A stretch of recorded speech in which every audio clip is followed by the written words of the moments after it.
చెప్పండి అని అంటే, ఏం లేదు, మీ మ్యారేజ్ రిజిస్టర్ వచ్చింది. ఇక అది తీసుకోవడానికి నువ్వు ఆ అమ్మాయిని తీసుకురావాలి. ఇద్దరూ వచ్చి సంతకం పెడితే ఇక మీకు ఆ రిజిస్టర్ ఇస్తాను అని కానిస్టేబుల్ చెప్తాడు. సార్, నేను ఒక్కనే వస్తే సరిపోదా అని అంటే, సరే అయితే సగం చింపి ఇస్తాను అని కానిస్టేబుల్ అంటాడు. వద్దు సార్, మేము ఇద్దరం వస్తాము అని చెప్తాడు. సరే, అమ్మాయి జాగ్రత్తగా ఉందా, బాగా చూసుకుంటున్నావా, కన్నీళ్లు పెట్టకుండా చూసుకుంటున్నావా అని కానిస్టేబుల్ అడుగుతాడు. బాగా చూసుకుంటున్నాను సార్, బాగానే ఉంది అని అంటాడు. సరే అయితే ఇద్దరూ కలిసి రండి అని చెప్తాడు. అలాగే సార్, ఉంటానని చక్రి ఫోన్ పెట్టేస్తాడు. మహాలక్ష్మి ఎవరు అని అంటే, అమ్మో, ఇప్పుడు కానిస్టేబుల్ ఫోన్ చేసి ఇక మా మ్యారేజ్ సర్టిఫికెట్ తీసుకోవడానికి ఇద్దరిని స్టేషన్కి రమ్మన్నారు అంటే తను ఊరుకోదు. ఇదంతా ఉత్తుత్తి పెళ్ళి అని అంటుంది. ఇక్కడ సర్టిఫికెట్ అని చెప్తే ఇక్కడే తను ఏం గొడవ చేస్తుందో ఏంటో. ఇప్పటికే వాళ్ళ నాన్న విషయంలో నన్ను ఇష్టం వచ్చినట్టుగా మాటలు అంటుంది.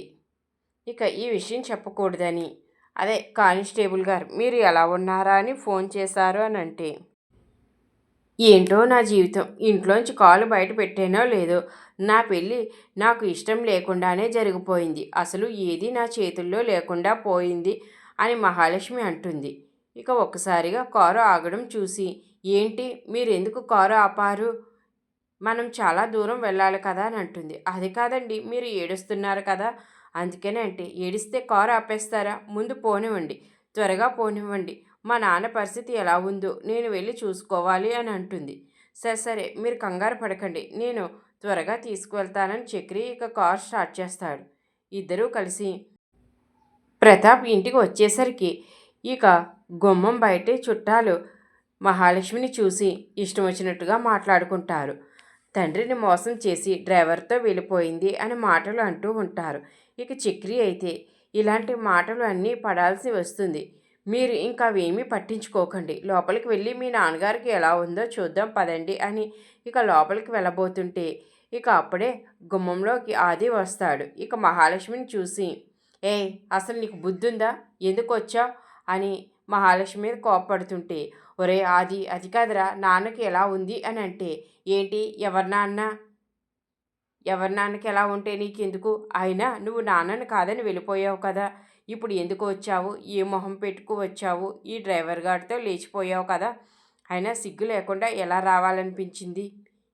అది కాదురా అది, నేను నాన్నను ఒకసారి చూడాలి అంటే, లేదు, నువ్వు నాన్నని చూడడానికి వీల్లేదు, నాన్న ఎంత శోభ అనుభవించారు, నువ్వు తనని మోసం చేసి వెళ్ళిపోయావు, ఇంకా ఆ అవమానం తట్టుకోలేకపోయారు, సొసైటీలో మన కమ్యూనిటీలో నాన్నగారు తలెత్తుకోకుండా చేశావు, ఇప్పుడు ఏ మొహం పెట్టుకుని చూడడానికి వచ్చావు, అయినా ఇంట్లోంచి వెళ్ళిపోయి ఆ డ్రైవర్ గారిని పెళ్లి చేసుకున్నావు కదా, ఇక వాడితో ఉండు, ఇక నీకు ఈ ఇంటితో ఏ సంబంధం లేదు అని అంటుంటే మహాలక్ష్మి, అది కాదు, ఒక్కసారి నాన్నని చూస్తానని లోపలికి వెళ్ళబోతుంటే మహాలక్ష్మిని ఆది పక్కకి గెంటేస్తాడు. ఇక చక్రి మహాలక్ష్మిని పట్టుకుని, ఏంటండి ఇది, మీరు చేసేది ఏంటి అని అంటే, ఏంట్రా ఎక్స్ట్రాగా మాట్లాడుతున్నావు అంటూ ఇక చక్రిని ఇష్టం వచ్చినట్టు కొడుతుంటే చక్రి కూడా, ఏంటండి మీరు నన్ను ఇంక కొడుతూనే ఉన్నారు, నేనేమి చేయలేనా అంటూ చక్రి ఆది మీద తిరగబడితే మహాలక్ష్మి చక్రిని ఆపుతుంది.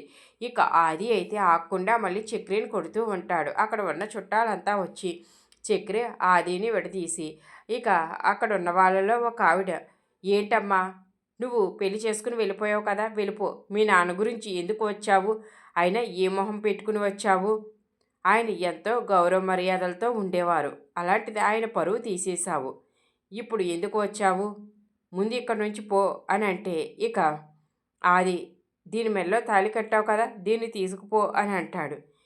ఇక చక్రి అయితే మహాలక్ష్మితో, ఏవండి రండి మనం హాస్పిటల్కి వెళ్దాము అని అంటే ఇక ఇద్దరూ బయటకు వస్తే అప్పుడే అక్కడకు భూషణ్ వస్తాడు.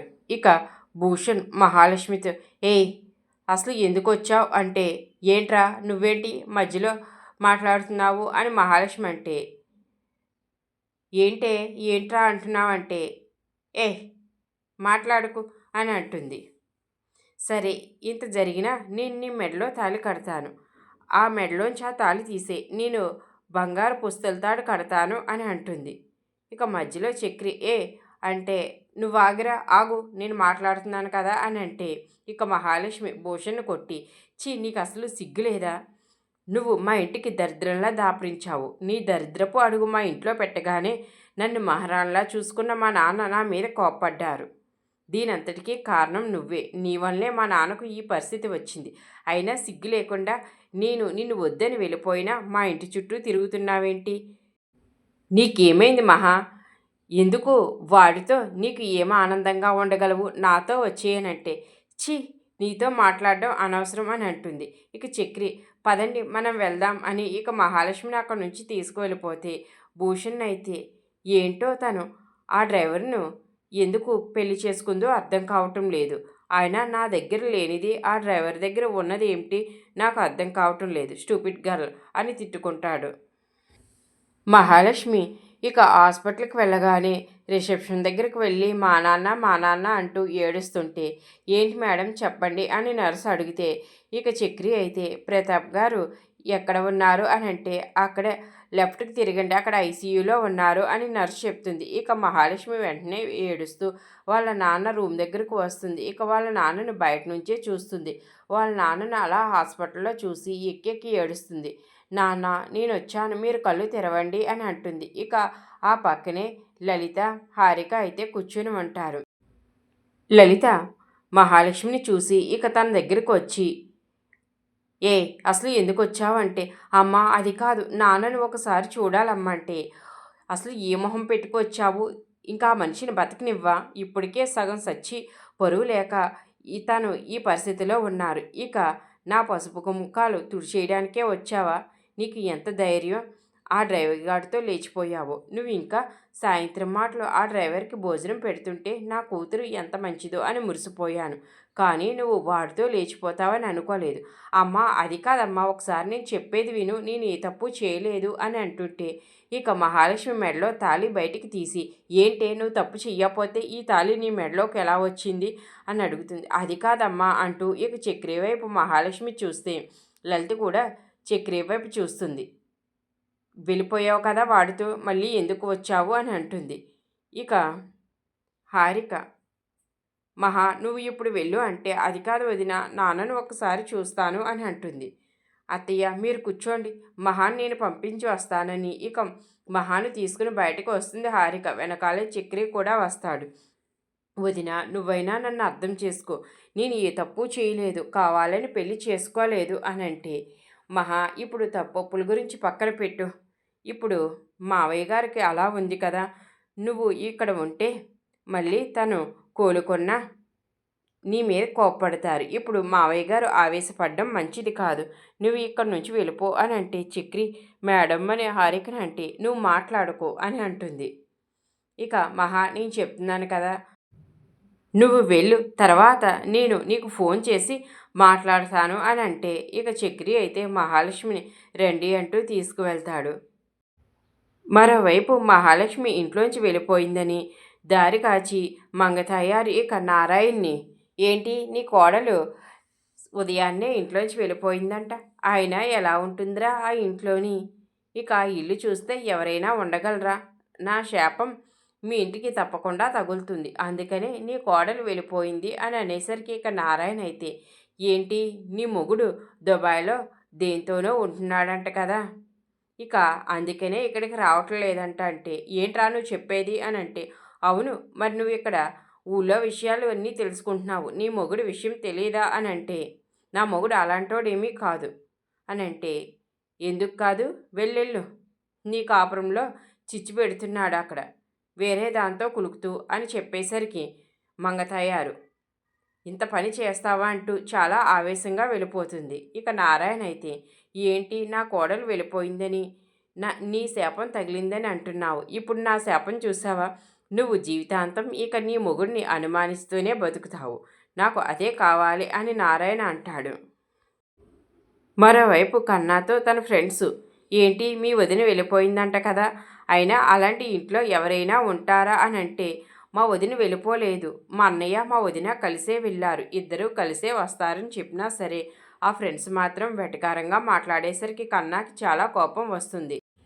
కన్నా, నారాయణ ఇద్దరూ ఒకసారి ఇంటికి వస్తారు. ఇక నారాయణ అయితే మాధవ్తో, ఏంట్రా ఇంటి కోడలు వెళ్ళిపోయిందంట కదా అని అంటే, లేదు నాన్న, వాళ్ళ నాన్న ఏవో నిద్ర మాత్రం మింగితే వాళ్ళ నాన్నని చూడ్డానికి. ఇక చక్రి అయితే ఆ అమ్మాయిని తీసుకువెళ్ళాడు, మళ్ళీ తిరిగి వచ్చేస్తుంది అని అంటే, కానీ ఊళ్ళో వాళ్ళు అలా మాట్లాడుకోవడం లేదురా, ఇష్టం వచ్చినట్టుగా మాట్లాడుతున్నారు, చాలా వెటకారంగా మాట్లాడుతున్నారు.